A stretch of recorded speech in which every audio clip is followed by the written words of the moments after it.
and I feel a Pavlovian response of shame when it does come to sex. But then I feel very lonely and robbed of connection because of that. And so I'm just kind of at a loss of what to do. For sure, man. Dude, have you ever said that out loud before? Yeah, quite a bit.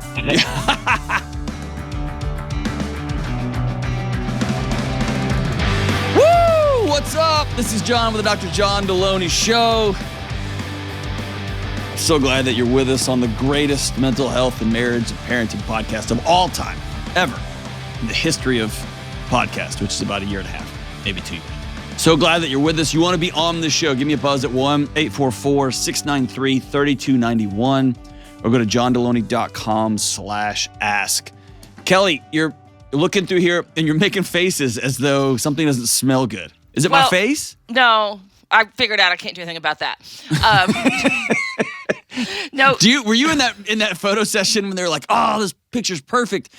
Oh, everything's perfect. The lighting, the clothes, everything except for his face. And I was like, oh man. No, so for those that aren't watching, John's in-ears that he wears, his earplug, they are different. And so they're broken. So this is a temporary pair, but it makes it look like you have earrings on.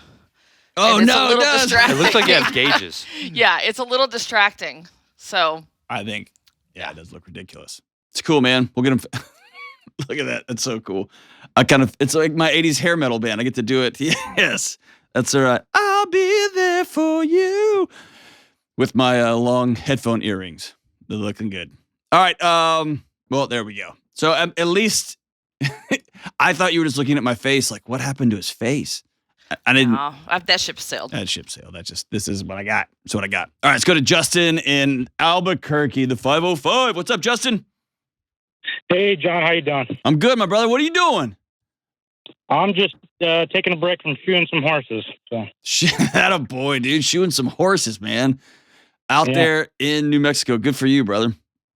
Yeah. So, but my question is, I guess I wrote it down. It says, I'm struggling with my sexual relationship with my wife. I obviously want to have a good one, but I have internal struggles, and I feel a Pavlovian response of shame when it does come to sex.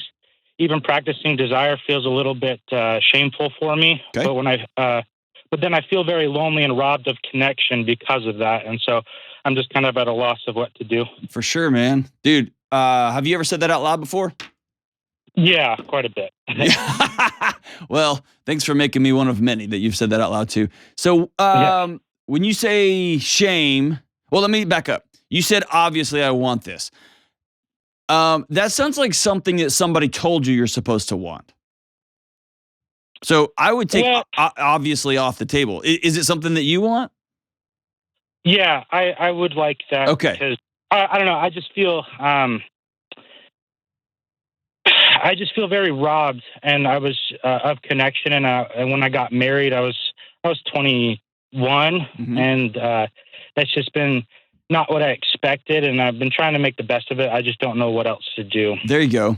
So tell me what shame means. What does that feel like? Where does that come from? I think. Well, I know for a fact that it comes from. Well, my parents got divorced when I was really young, and and they were both emotionally absent, even though they were kind of there. They were just absent altogether. And so the place that I found connection at a really young age was pornography. Okay. And so I been struggling, obviously with that for most of my life. And so when I did get married and I expected that connection to be filled, I turned into my wife's trash can of all her complaints and struggles and stuff like that. So then I felt I wasn't being heard, or I was just kind of a trash can as well. And so I've continued to use that pornography as that way of feeling connection, so I can get through to the next day. Okay. Does your wife know? Does my wife know? Uh-huh. Yeah, we've been talking and trying to work through it since before we got married. So. How long have you been married? 4 years. 4 years. Okay. Does she know you're still using pornography to get through the day? Yeah. Okay. Well, it's not every day, but it just, when life gets tough now, it seems like it's, yeah. So. Okay.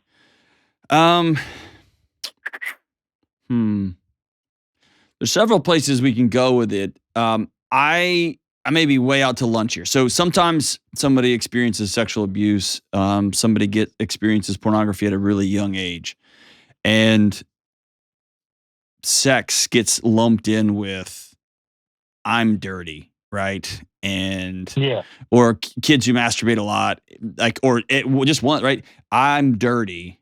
I'm gross. And that gets translated to when I get married or when I get into a sexual relationship with somebody I trust and that I'm with for the long haul, that will all go away. And it stuns people when they roll over and their bodies, they go right back into the I'm gross and shameful, right? Or they try to cover themselves up, right? It becomes a part of them, right? Yeah. That's about sex, but it's also not. Mm-hmm. Okay. So trying to deal with just the sex part of that it's not ever gonna get to why doesn't Justin like himself? Mm-hmm. And also, why can't Justin let his needs be heard by his wife? And why can't she let her needs be heard by her husband?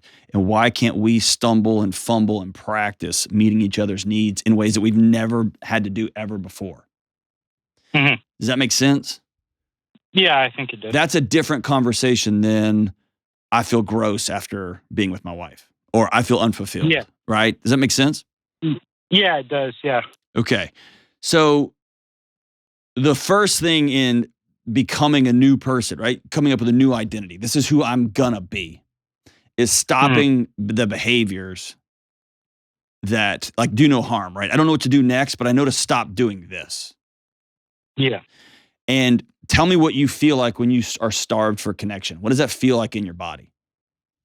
I just feel very lonely and easily irritated. Okay. And I just feel very, I get super depressed and I start questioning a lot of things. And What's that? like questioning, I mean, I honestly, I question, just because it's happened over and over again. I just question like the purpose of life and stuff. So.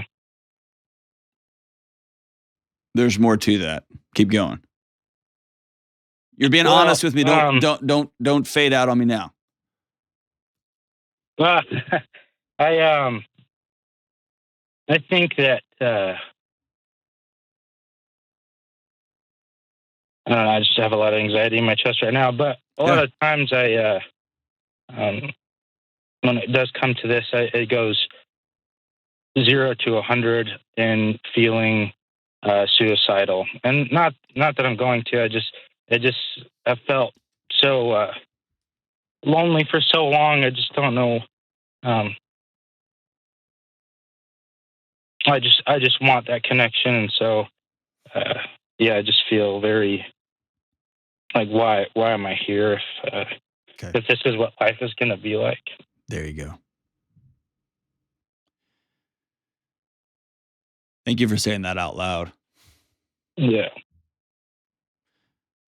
You've probably had a lot of conversations about pornography, a lot of conversations about sex, a lot of conversations about, hey, all you do is come home and complain to me about your life.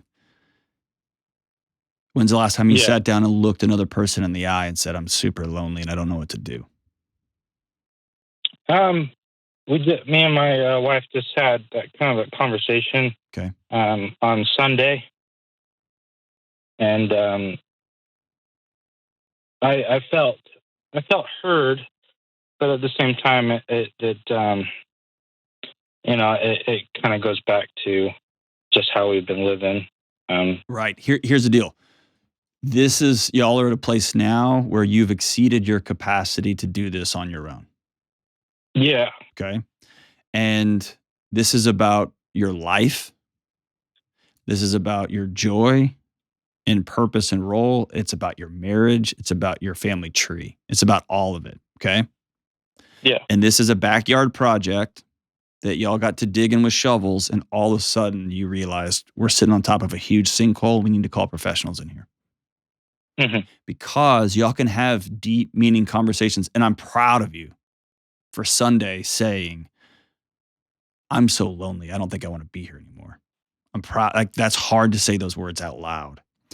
But you say that out loud, and neither of you have the skills to then go, okay, what do we do next? What does that look like next? You just fall back into what we've been doing because we don't know what to do. Like, you see what I'm saying? It's like driving, you hit an ice patch and you start spinning. If you don't already know how to turn into the spin and how to take your foot off the gas without hitting the brake and all, if you don't know how to do that, you just keep your foot on the gas and that thing spins faster and faster till it flies off the bridge, right? Yeah. So what you need today is to reach out to a professional in your community. And if you got to drive. If you need to get connected with like my friends at BetterHelp, when you do it online, do it online. Okay. But you have reached, you are shoeing a horse right now, and you just realize there's a massive foot infection. You need to call a veterinarian. That's what just happened. Okay. I will tell you, shame is universal across all cultures, and it helps us stay aligned with our groups. Okay.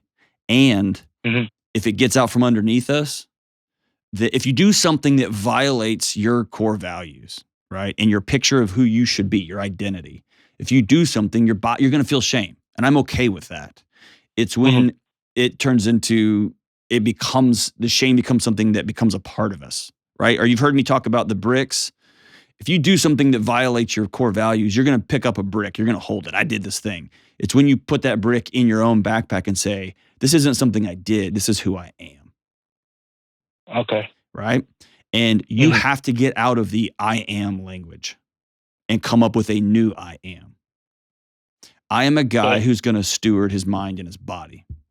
I'm a guy who's going to steward his marriage. Not I'm a guy who's going to quit looking at porn. Okay. See what I'm saying? Yeah. It's a much different proposition to say, I'm a guy who just takes care of his body. And part of that is not putting trash in my mind. I'm a guy who stewards relationships so that when I start feeling lonely, I feel it way on the front end. And I tell my wife, hey, I'm feeling disconnected. And we've already met with a counselor, and she knows disconnection for me is sexual. It's intimacy, right? I miss being with you. And some people, loneliness means I miss just sitting and talking with you. And sometimes couples have, one of them disconnection is sexual, one of them's disconnection is conversational, one of them's disconnection, I just want you to hold me. Whatever that looks like is fine. It's being able to have that language in your relationship. And she knows it's not her fault, or maybe part of it doesn't matter. Cool. Then tonight we're going to be intimate. Tomorrow we're going to knock off work a little bit earlier. Whatever that looks, you see what I'm saying? We're going to create some language in our house not because we're trying to quit Justin from looking at porn. No, because we're a couple that stewards our marriage. We're a couple that stewards our bodies. I just eat right, not because I'm trying to cut carbs. I eat right because I'm a guy who takes care of his body. See what I'm saying? Yeah. It's a totally different proposition, right? So I want you to remember this with all of your heart. It's from the great Brene Brown, the shame researcher. Shame eats secrets for breakfast is how she says it.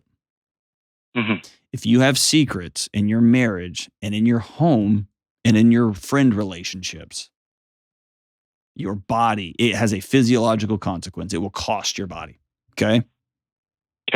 Means when you're feeling disconnected at the very front end and you try to hide it from your wife, and once that domino gets hit and it starts going and knocking all the other dominoes down, you know where this ends up. It ends up, you wait for your wife to go to the grocery store, and then you pull out the laptop, and now you're off to the races, and you're already feeling bad as it's happening, but also you can't stop it, right? Yeah. Okay. The moment you start feeling disconnected on a Tuesday, instead of it waiting till Thursday or Friday, you tell your wife, I'm starting to feel disconnected. Okay. That's secrets. Okay. And she is going to learn through professional counseling that y'all two are going to go to together. Y'all are going to learn you're going to learn how to hear those needs from each other without it setting off your alarms. Now, you mentioned your parents. You come from a house where you're neglected. They had their own lives and you were just a bother. Mm. Okay. Recognize in your body that it has identified relationships as something to be avoided because they hurt. You got a little boy inside of you that for his whole life has been asking, what's wrong with me? Why wouldn't they talk to me? There must be something screwed up inside of me. Is that fair? Is that right? Yeah, you're right. And now you have a need and you're married. You've got somebody who's committed in front of her friends and God, I'm going to be here to meet your needs and you're going to be there to meet mine. And all of a sudden that relationship alarm starts going off and you withdraw and you go to nameless, anonymous, pseudo intimate sources on the internet because it's safer than entering into a relationship because you did that once when you were a kid and both your parents said, nah, we don't want you. Yeah. Right? So here's the deal. It's like you fell off a cliff into a raging river and you almost drown. You still got to get out of that river, dry off, but you're going to have water that night to drink because your body has to have it to live, right? You can't just avoid water forever. You got to have relationships to be able to breathe. Okay? So you got to teach your body that relationships used to not be safe, not be okay. Now they are. See what I'm saying? That's the journey you're on. You're going to retrain your body. Same with dealing with your horses. That previous owner abused you. I'm going to prove to you over time that I'm not. You're teaching that horse that relationships are now safe because they used to not be. Get what I'm saying? Yeah. Absolutely. You're that horse. Okay? Okay. And so every time you feel your body start to get annoyed at your wife or feel sharp with her, ask yourself, what is my body trying to protect me from? Not, why won't she? You see what I'm saying? There's a total difference there. Why? Oh, I'm starting to get close. I'm starting to realize I need her right now. And my body's like, oh, no, we're not going to do that again. And this is when you have to learn the skills to go, nope, that's exactly what we're doing. We're going directly into the mouth of this dragon. See what I'm saying? Yeah, absolutely. It's something you practice. Will you commit to 30 days of staying off the computer? Yeah, I will. Every time you think you want to, or you feel like you need to, I'll even go that far and need to. If you've been doing it a long time, it's absolutely as much as any addiction as heroin is. Will you write it down? Go to Walmart or get on Amazon and order a cheap journal. Write it down. Here's what time it was during the day. Here's what I feel like. Here's what's going on in my head as I am feeling this call to do this. And then I want you to go for a run, go for a walk, call a friend, go do something, go ride a horse, whatever. Okay? Okay. Put on the calendar 30 days. Okay. Mark it off. Cool? Yep. All right. I will. After this, I want you to tell your wife, you and I are going to go see somebody and I'm going to make the call for us. Would she be into that for you? Oh, yeah. Yeah, absolutely. Good. Hey, you're about to change everything. Okay. One more thing, Justin. Do you promise that if you think about hurting yourself that you'll call somebody? Yeah, absolutely. You promise? Yeah. Yeah. I don't believe you. Yeah, I promise that I'll talk to somebody just because it's not that I want to be gone. I just want to feel loved. So, yeah, absolutely. It's not that you want to be dead, it's you want the pain to stop. Yeah. Yeah. And by the way, dude, you are loved. You're not loved in a way that makes sense to that little 7-year-old boy. Because your mom and dad probably told you, we love you. And then they disappeared on you. Yeah. And so your body's trying to figure out what the crap that even means. And your journey is to figure out, this is what feeling loved feels like. Because you don't know right now, and that's okay. It's a skill you're going to learn. Yeah. It's something you're going to practice. And you're going to get some dudes in your life that you love and respect, and iron sharpens iron you're going to do life with, right? Okay. Hang on the line. I'm going to send you a copy. In fact, I'm going to send you 2 copies of Own Your Past, Change Your Future, my book, okay? And I want you and your wife to read it together and highlight it. This is going to give y'all a conversation. I will read a chapter a week, right? And we're going to read it, and we're going to talk about what we read and what we highlighted in it. And we're going to start to look at the little GPS pins of trauma in our life that our body's pegged for us. We're going to start looking at those moments when our bodies start to feel a little bit weird. And we're going to call a counselor. We're playing a long game with this one. And dude, I'm real optimistic. 30 days. I expect you to email me back, Justin, and let me know I made 30 days. And then we'll do 30 days again after that, but we're going to do 30 days to start off with. Why? Because you're a guy that takes care of himself. You're the guy that stewards his body. You're a guy that stewards his marriage. And we're going to start there, creating a new Justin moving forward. We'll be right back. Hey, Delony here, and I've got a word from our sponsor from BetterHelp. I've been on the giving and receiving end of therapy for years. When I was spinning out like a decade ago with wild anxiety, I had a moment, that light bulb moment that I knew I had to do something different. I knew I had to change something, probably a lot of somethings, right? But I found myself without the tools for taking the next step. And when you're facing problems or challenges in life, it's way too easy to get stuck in that anxious spiral of doom. I've been there. But when you learn how to stop that cycle and start taking ownership of your life, that's when you're free. And that's what therapy can help you do. It gives you the tools you need to do the problem solving in your own life. And that's why I love BetterHelp. BetterHelp is online therapy that offers video, phone, and even live chat sessions with your therapist. It's more affordable than in-person therapy. Plus, you can be matched with a therapist in under 48 hours. If you're ready to get the tools that you need to deal with the curveballs life's throwing at you, therapy can help. Visit betterhelp.com/Delony to get 10% off your first month. That's betterhelp.com/Delony. All right, we are back. Hey, Kelly, I'm wired out of my mind. This morning I went to a coffee shop to meet a buddy, and I ordered a red eye. You know what that is? Yeah. A coffee with a bunch of espressos in it. Mm-hmm. Evidently, it's also like a martini. It's like a martini with espresso in it or something. And so I ordered it, and the waiter came to the table, and they never do that. It's like you go to the counter and order, and you go sit down. And he said, hey, I need to see an ID. And I looked at him, and I was like, this must be the most like nitro-fueled coffee ever. What do you put in this thing? And he's like, for the red eye martini. And it was like $7.15. And then he goes, yeah, I need to see your ID, man. Like, if you're going to get going this early, I need to make sure. And I was like, I just want some coffee, man. That's it. Did you drink the martini? Well, I had 6 of them. No, I'm kidding. No. That explains a lot. No, I had the red eye, man. And then I had a regular coffee, and now I have other coffee here on the table. I'm ready to go. It's good. And I saw you pretty much mainline some sugar before we left the office yesterday. That was yesterday, yes. Yeah, so.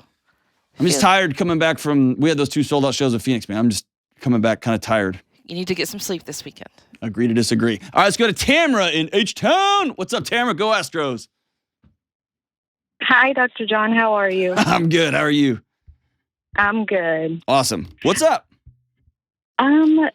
So I just have a question. So I've sort of been struggling with like getting close to my stepson and like feeling that love for him like I should in a way.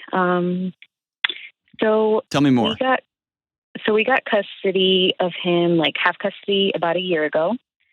And before that, we would just have him like every other weekend and stuff. And my husband was obviously fighting really hard to get half custody. Okay. And how old is this little boy? He is 7. 7. How long have you been married? We have been married for 2 years. 2 years. Were you previously married too? Never married. I was in a previous relationship for like 9 years, and I had a daughter in that relationship. And my daughter's 8, so they're kind of close in age. Sure. So before we got half custody, we had like full custody for a time because there was like the situation that happened. And so we ended up getting full custody for like a whole summer, pretty much. Okay. And during that time, I wasn't working. So the caretaking pretty much fell on me. Okay. And I feel like I struggled a lot. My husband and I had a lot of issues during that time. We almost got a divorce. Why? Because as you're saying this, I'm thinking this has nothing to do with that little boy. No. During the time when we were going to get divorced, it was mostly like financial issues. He was like on the Ramsey, like gung-ho about Ramsey, and I wasn't. Okay. And we just had a bunch of issues. We started seeing a financial counselor, and we fixed that. We pretty much got on the same page. And ever since then, my husband and I have been great. Okay. But I feel like this thing with my stepson has me feeling like I'm struggling. And what's the struggle? Is he loud? Is he annoying? Is he a brat? Is he not feeling like your daughter feels? What is the thing you're struggling with? Well, yeah, pretty much you said it. Like he's just very loud, kind of body, just stuff that I'm not used to. Like with my daughter, she's just very chill, very laid back. I had all girls in my family, like nothing but sisters, cousins, pretty much girls. And so I wasn't used to boys. Welcome to the Terror Dome, Tamara. You're in, and you're in it now. I know. So with him, I was like, oh my goodness, like, is this how boys, he's a lot.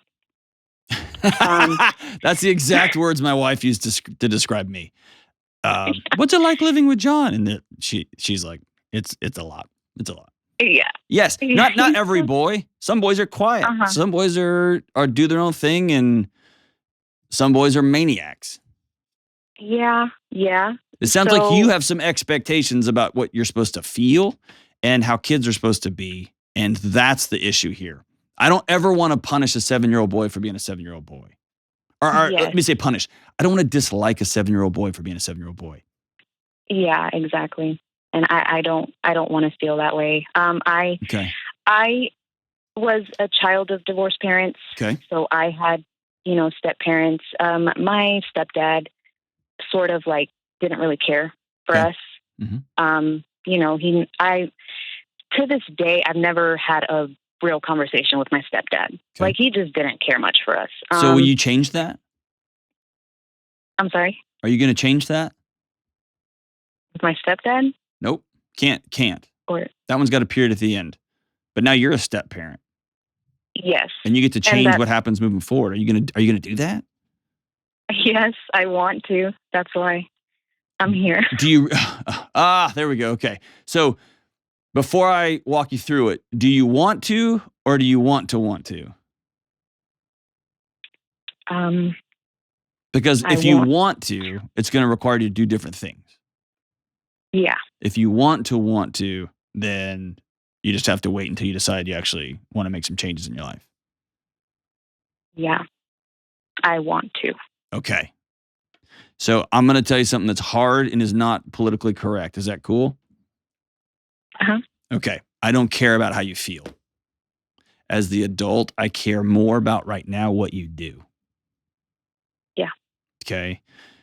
You can't compare him to the feelings and connection you have with your daughter. Okay. It's gonna feel different, especially right now. And especially because they're so different, right? And so comparing them, a total fool's errand, man. You'll crash that into the ditch. I called a buddy of mine who's has somewhat of a similar situation. Just walk through like, hey, what are some things you experience in the house? What are some things your wife experienced in that? So comparison is what's going to kill you. The second thing is you've got to let completely go your preconceived notions of what full custody was going to mean. I think you're still hanging on. You fought for custody. You were all in until you like, oh, this is what a 7-year-old boy in the house feels like and looks like. How does pee get everywhere, right? How does it get everywhere? It just does. You're going to have to let those preconceived notions go and let your 7-year-old be who your 7-year-old is. Yeah. My guess is that summer that you spent, you had some preconceived notions about what that summer's going to look like. And all of a sudden you ended up and it was July and you were basically just a caretaker of your new husband's kid. And it was less about, I bet you're fun to hang out with, but it was less about that and more about, I didn't sign up for this, or I had different expectations for this. And now my life is different than I thought it was going to be. Is that fair? Yes. Okay. So I care way more about what you do. Have you had like a weekly date with him? Just us two? I'm going to take him out for breakfast or dinner, just us two? It's been a while. Okay. But yeah, I agree that I feel like I should do more of that with him. It's not big, huge, grand gestures. It's not like, I got to take him to Disneyland. It's not that. It's the tiny little things that he hasn't had in a long time. Mm-hmm. Once a week, you get breakfast with stepmom. And we're going to pick some restaurant. I eat at Waffle House with my kid. And I literally am dying every time I have breakfast. I know this. But the time with him is worth it, right? I mean, from what I'm eating. But it's a great time with him. But it's always on the calendar. And so letting him know relationally, I'm going to keep showing up. I'm going to invest in you. Little things like, hey, give me a list of books and movies you like. I'm reading an old Michael Crichton book right now because I'm doing a book exchange with my son.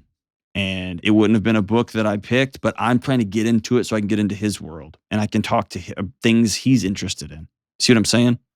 And ultimately, he's going to remember Dad invested in me. Dad came to my world sometimes and didn't always drag me along to his. And so I'd love you to make a list of music, a list of, my son the other day got in the truck and you've probably heard me talk about his love for 90s country. I had like I don't know, Garth Brooks or Brooks and Dunn. They're all, I don't know, CD in my CD player in the truck. And he's like, Dad, what are you listening to? And I said, I'm listening to this because I love you. And he beamed, right? So you may have to grit your teeth through some new hip hop artist or through some new pop country artist. I don't care. We're going to teach him that I'm investing in you. Okay. And then the little thing, would he give you a hug every day? Yes. And, see, that's what gets me sometimes because he's so like cuddly and, just like he's a sweet boy. And sometimes I struggle with like feeling, that, or like he'll come up and hug me when I get home. Sometimes he'll come before my daughter does and like give me a big hug. And why does that catch? Why don't you like that? Or why don't you see that for what it is, which is a little boy saying, am I safe? Do you love me? I don't know. Okay. What do you feel when he hugs you? Annoyed? Frustrated? Get away from me? What do you feel? Gosh,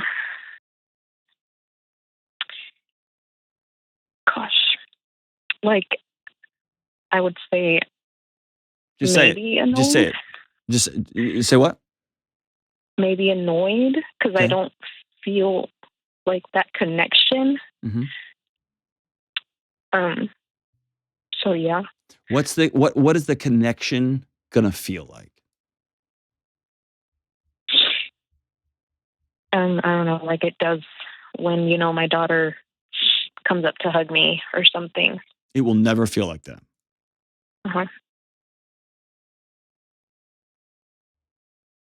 Would you do that to a 7-year-old like in the mall? Would I? Yeah. Or would you, if a 7-year-old in the mall or at church or something came up to give you a hug, would you be like, ugh? Probably. Probably. Well, I've just never been like a really like huggy. Thank you for being honest. So cuddly person. So here's an important thing. Number one, you can teach him boundaries by saying, I'm not a big hugger, but I do like this. Let's come up with a secret handshake together. Or Okay. you can practice not quote unquote feeling like a hug, but still hugging this little 7-year-old boy anyway. Mhm. Okay.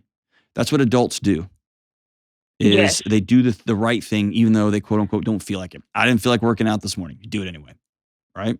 Yeah. Mhm. Now, when it comes to your body, that's a little bit different. So there may come seasons when you say, I don't want him burying his head in my chest and I don't want him nuzzling up on me. That's fine. Here's how we're going to do this instead. Right. So, but we're not starving him and cutting him off. Because right now he's wondering what was so bad about him that his mom left. What was so bad about me that dad made mom go away? Well, his mom is in the picture. We have half custody. I know. Yeah. But his whole world has exploded. Mhm. And he's coming to you every time saying, am I safe? Yeah. Do you love me? And your body is telling him, ew, ew, 7th grade boy, gross. Or 7-year-old boy, gross. Mhm. 2nd grader, don't do that. Yeah. Okay? Even if you don't feel like it, that connection with that kid doesn't mean you have to nuzzle up to him. Doesn't mean you have to there's a fine line here, but it's right. Let me ask you this hard question. And I may be out to lunch here. Okay. Is there something about seeing him? Well, let me preface it this way. I had a girlfriend for a long time before I got married. I've been married 20 years. And I'm friends with almost all my old girlfriends. Like I am cordial, would say hi to them, all that. So it's not like a weird thing. My wife told me once, I'll always be jealous of so-and-so. And I said, why? We've been married for 2 decades. And the response was so insightful. And she said, because she'll always have something I don't have. And I was like, what's that? And she said, 5 more years of knowing you. She'll always be ahead of me. And it never occurred to me. And again, that jealousy is not like my wife's waking up in the middle of the night with lipstick on drawing on the mirror, right? Nothing like that. But it's this idea like there's always a little tiny, I didn't know you as a freshman. She did in high school. I didn't know you as a weird, awkward junior in high school. She did, right? So is there something about seeing this little boy that reminds you or acknowledges that your husband had another life before you? Yeah. And I think it's also has to do with he has a lot of his mom's qualities. He's sort of like negative. He can be very negative, very, he can be a little manipulative sometimes. Okay, hold on. You are putting adult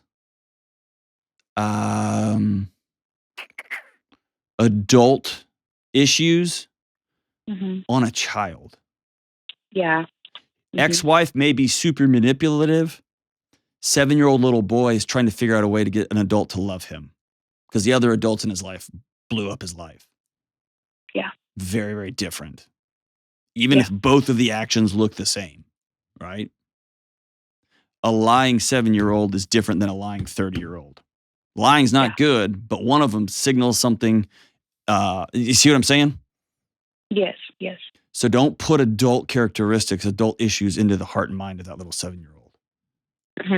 And you opted into this marriage, into this relationship with a guy who had been on another honeymoon before, who made another human before. You did too, by the way. And so don't punish the 7-year-old for your insecurities, for your husband's past, for his crazy ex-wife. That little 7-year-old doesn't deserve that. You see what I'm saying?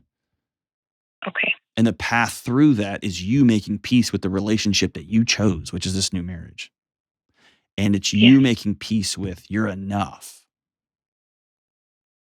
Does your husband walk around wishing he had his ex-wife back? No. Okay, then you don't walk around that house saying, well, he used to have another woman that he loved. Don't do that. Don't do that. Why? That's just choosing to be miserable, right? And I want you to practice doing new things with this little boy, even when you Okay. quote unquote don't feel like it. Here's what I'm going to do. I'm going to send you the questions for humans for kids. Okay. Okay. And I want you to commit to 2 months. That's 8 breakfasts with him in a row so that there's some sort of routine. And take these cards. It's all you have to do is take these cards, just you two together, and ask him some of these questions. Okay.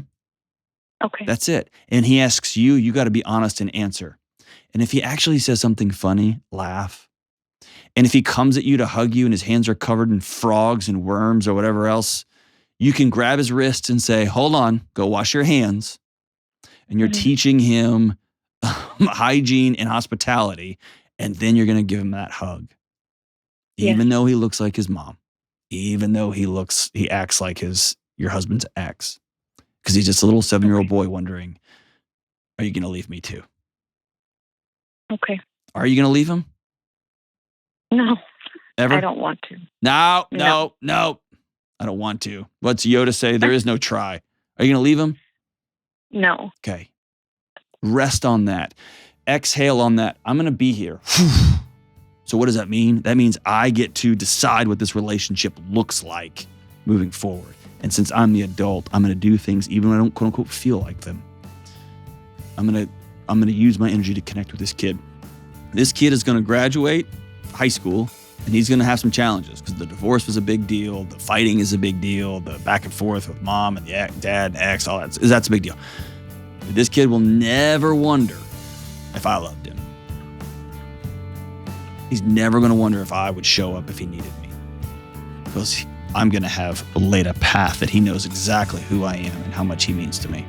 And you as the adult are going to have to practice that. And don't compare him to your daughter. They're never going to be the same. Never going to be the same. And that's okay. Thank you so much for the call, Tamara. You're a brave stepmom. Lean into it. We'll be right back. It seems like everybody's talking about how crazy the housing market is right now and how powerless homebuyers feel.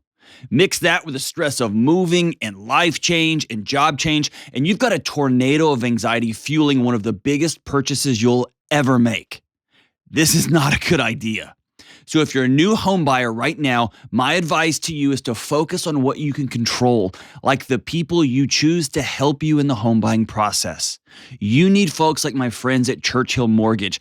Churchill is a Ramsey trusted provider that's been helping people with their home mortgages for decades. And their Home Buyer Edge program will help you skip a bunch of the stress. Here's how it works. Apply to become a Churchill certified home buyer and cap your interest rate for 90 days. Then you'll get a $5,000 seller guarantee to help your offer stand out. So go ahead, take a deep breath because Churchill has your back. Check them out at churchillmortgage.com/Delony and get the Home Buyer Edge today. This is a paid advertisement. NMLS ID 1591. NMLSconsumeraccess.org. Equal housing lender. 1749 Mallory Lane, Suite 100. Brentwood, Tennessee 37027. Programs are for select loan types only and are not available in all states or locations. All right, we're back. Let's take one more una más. Let's go to Claire in Pennsylvania. What's up, Claire? How we doing?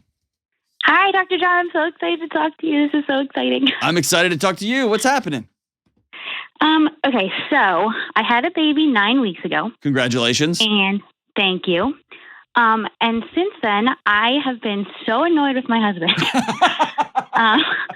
Everything, well, like the first 2 weeks, I actually think I hated him. Yes. Everything he did just, it made my skin crawl. I just had this like visceral reaction. It was terrible. And what? I'm laughing with you, not at you. Like, so No, what was he doing? What was he doing? Well, so that's what made it worse is he was doing he was being so good. He was like helping with the baby and like he was keeping the house clean. Like he did nothing wrong. Okay. And yet I still was like, I just had this, I was just so annoyed. And so, that was like the first couple weeks. And since then it's gotten a lot better. Okay. But I'm still like, I don't know. I still get very annoyed when just, I guess, at him in general. And again, it's like for no reason. Like he's an amazing husband. And I like logically, I know like I'm so grateful, but I just can't like shake these feelings of just annoyance. And I'm sick of it. Like I really want to feel loving for my husband again. Mhm. But, and like we have such good communication, like he knows how I'm feeling and we've talked about it so much, and talking about it does help, but like, I still have these like lingering feelings of annoyance and I really want to get rid of them. So Okay. Number one, you're awesome. Thank you for, you just clarified what millions of new moms feel and experience in a very clear and concise way. So thank you for doing that. Okay. that's comforting that it's not just me. You're not insane. No. Okay. I'm trying to think where to. Annoyance doesn't mean you don't love him. Number one, don't equate those two things.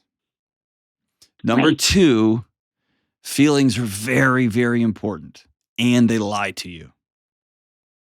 And part of dealing with a new body, a new life, you have a kid now, with a new husband, because he's a new guy. He's got a child. He's the same dude, looks the same, smells the same, leaves his underwear in the same pile. Totally different guy now, right? So Yeah. it doesn't mean you love him. It means y'all got to build something completely new. Now, I want to ask you something. You have to tell me the truth. You promise? I promise. Oh, Okay. No, I promise. I don't fully believe you, so convince me. There's something he's doing that's driving you crazy. What is it? So we just talked about this like 2 days ago. In the beginning, so like when we just got home from the hospital. I knew it. Okay, go for it. Okay, so when we got home from the hospital, he was like, I think he was, and we listened to anyway, he was like trying to be super dad, I think. Mhm. And I felt like the only thing I was doing was nursing the baby. And then he would take the baby and change the baby and play with it, like, and put the baby down and everything. And like, at first, I think I felt like I like was being robbed of like being his mom, kind of. Does Okay. that make any sense at all? 1,000% it does. Okay. So, like I said, like we had talked about that, and like we've sort of just a couple of days ago, we kind of had the conversation about like our new roles, like what his role as dad looks like and like what my role as mom looks like. And it's been much better since then. Mhm. But I think that was the thing that sort of like set it off. Yep. Is just like, I felt like I have been like looking forward to being a mom like my whole adult life. Mhm. So I was so excited to have the baby. And then it felt like all I was doing was feeding the baby, which of course is important, but like I wanted to do all of the other things too. And so what you ran into is a super common thing. You've heard me talk about this a million times on the show. You had a very distinct picture of what mom was going to be. Yeah. And you had a picture of what dad was going to be. And he had a very distinct picture of what being a dad was going to be like and what your role as a mom was going to be like.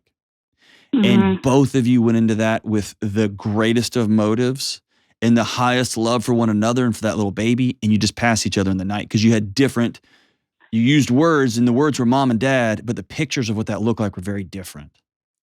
Yeah. Right? And so all we have to do is align. Here's what dad's going to mean for us. Here's what mom is going to mean for us. And then we're going to live into that picture. Your husband sounds like an awesome guy who was like, I'm not going to be that dad who just sits there watching football. I'm going to be this. And you sound like an awesome mom who was, I want to experience all of this. I've carried this knucklehead for 9 months. I want to experience all of it. And I don't want to be that mom that's like whining about her husband all the time. And then in an effort to love each other, great, y'all forgot to ask each other what that meant. Right. Yeah, we did. And now here we are. Now you're frustrated and you're annoyed with him, whatever. Okay. So let your annoyance not be something you're scared of. Let it be a traffic signal. Just giving you a heads up that there's probably something you haven't spoken out loud yet. Mm. And you will find if you speak something out loud and your husband does something, you won't be frustrated or annoyed. You'll be pissed, right? Your body will let you know. I specifically said, I am changing diapers. And he's like, ha, ha, ha, I changed all the diapers, right? You'll be angry. You won't be annoyed. Yeah. Annoyance is usually me not speaking my boundaries and somebody crossing them and not knowing they crossed them. Okay, so I just have to figure out what that is. Exactly. And so Right, 'cause ask I'm yourself just so with sick of joy, being annoyed. with a smile on your face, ask yourself, what's my body trying to tell me right now? What is he doing right now that I would like to be doing? But you see how important it is to be curious and not judgmental? Yes. Just be curious about it. Like, oh man, Yeah. I'm starting to be really annoyed at that dude. It's because he's singing and I had a picture of quiet tonight.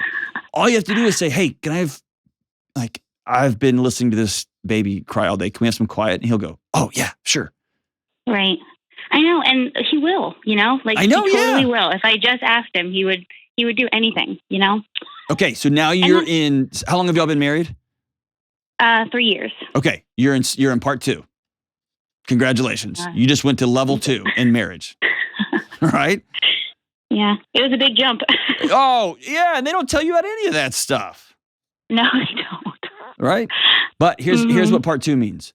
Part 2 means before you had baby, y'all could just make out whenever you wanted, wherever you wanted.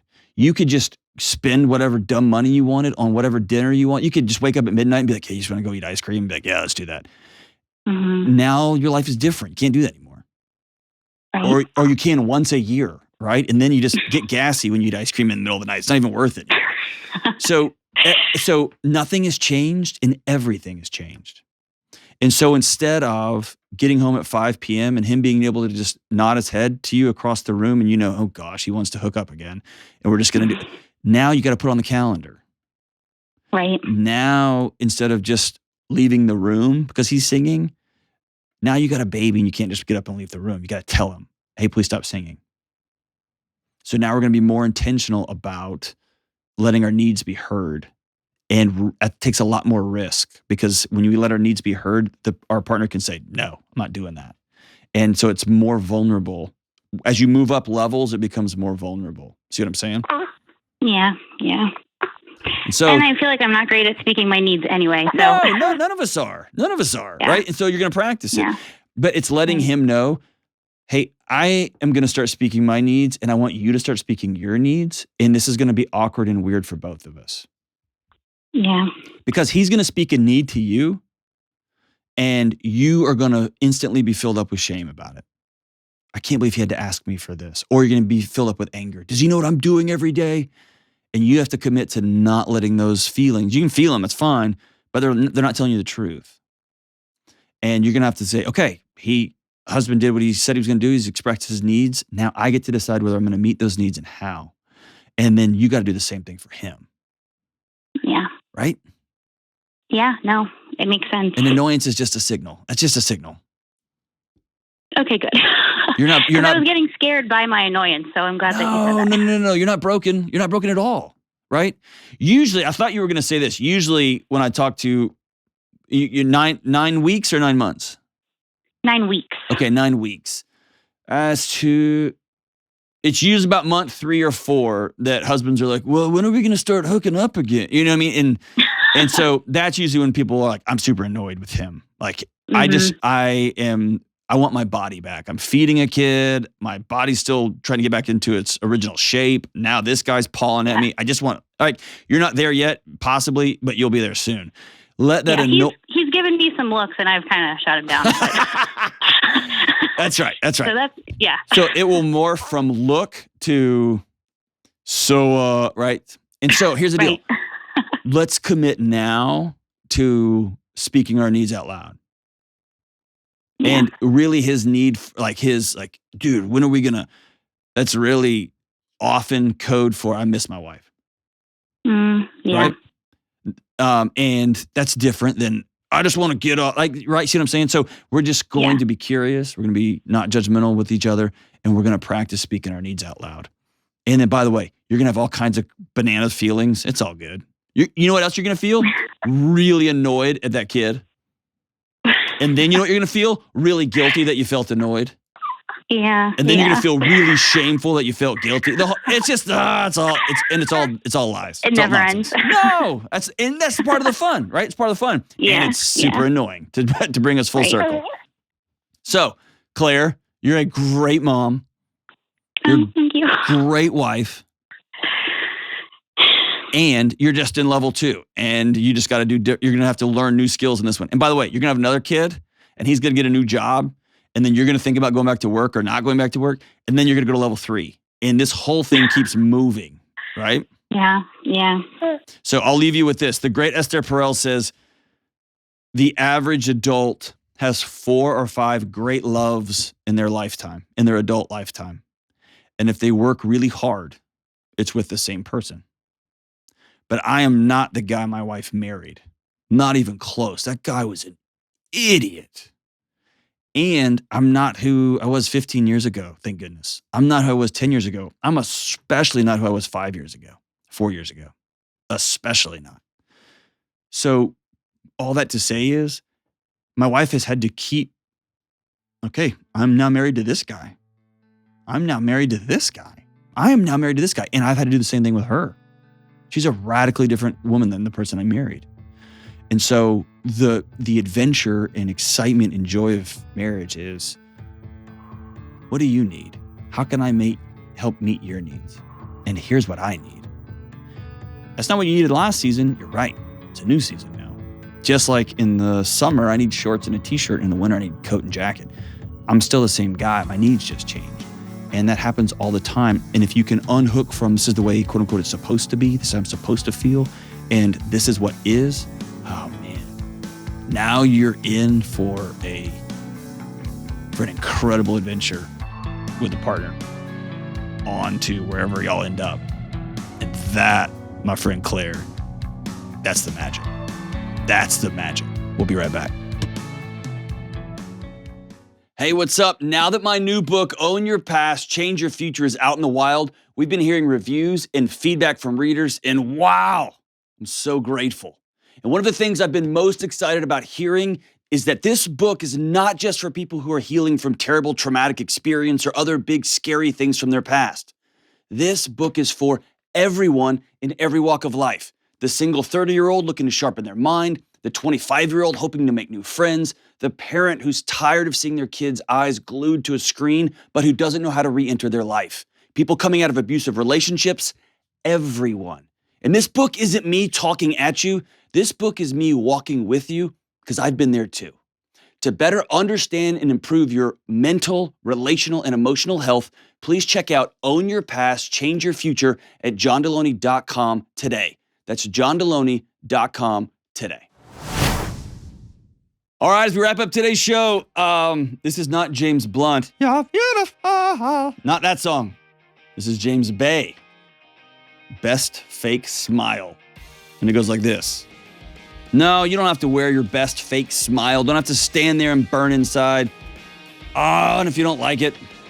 She's working late and making eyes at the door. She's sick of everybody up on her floor. She wants the sun in her eyes, but all she gets is ignored.